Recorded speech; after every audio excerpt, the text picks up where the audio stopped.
And then the same time after that, I was the squadron commander, and Tolly Pretorius was one troop commander. They said to us, go up to Kubalai. You know, the river comes around. So Stoffie de Tooy was the vegspan commander. So the one day we were just lying east of him, late afternoon, and Stoffie said, okay, we must gather at his. He also had a Casper command.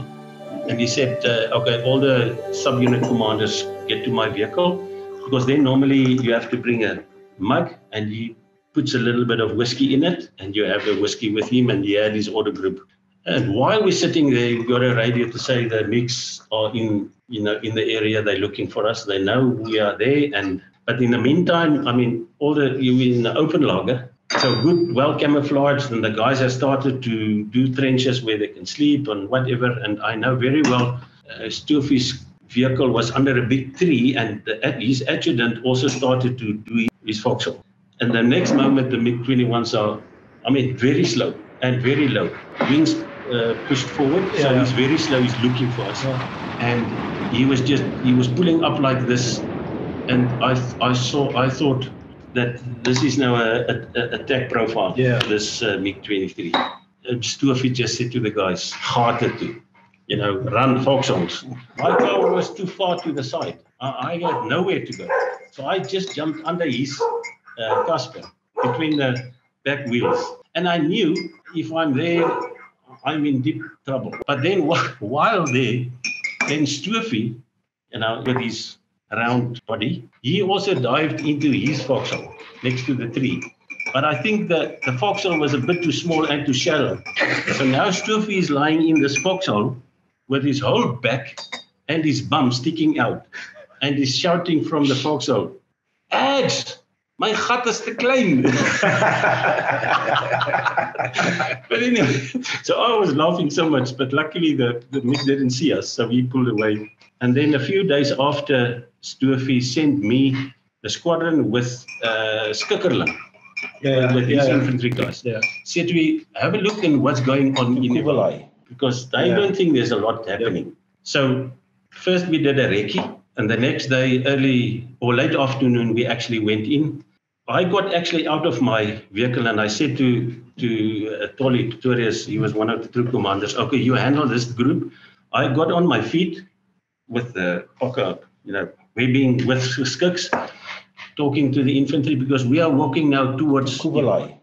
According to the map, we are very close. So the company stretched out in fighting formation, and we went down, and here from the side came a guy with his cattle. And in pure Afrikaans, he said to us, he looked this way and he looked that way. I said, is this all of you? Is that all what you like? I said, yeah, no, what's the problem? I said, no. So I'm talking in Afrikaans now, like this, he said. He said, yesterday, when it was starting to get down, they came in from the north with lots of vehicles.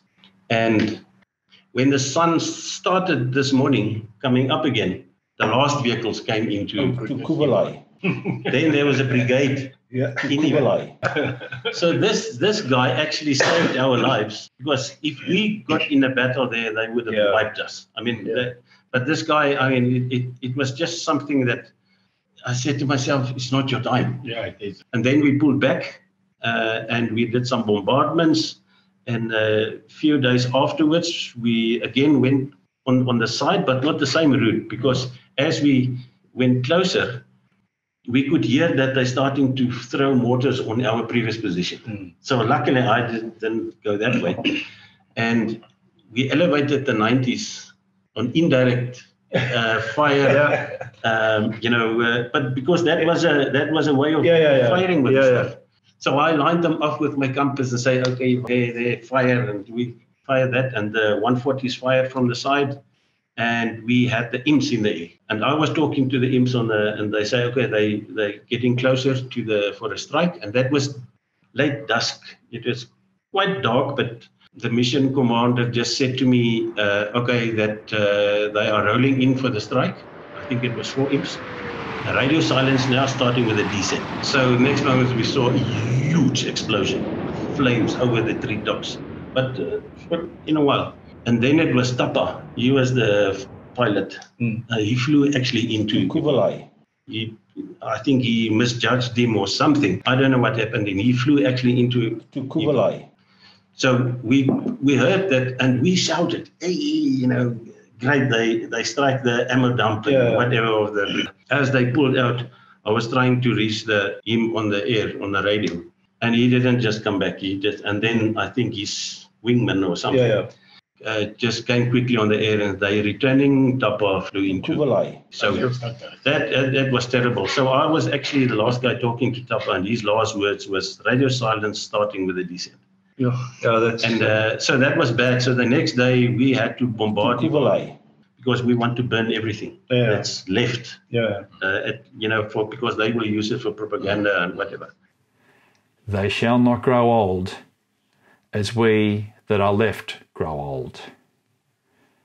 Age shall not weary them, nor the years condemn. At the going down of the sun, and in the morning, we will remember them.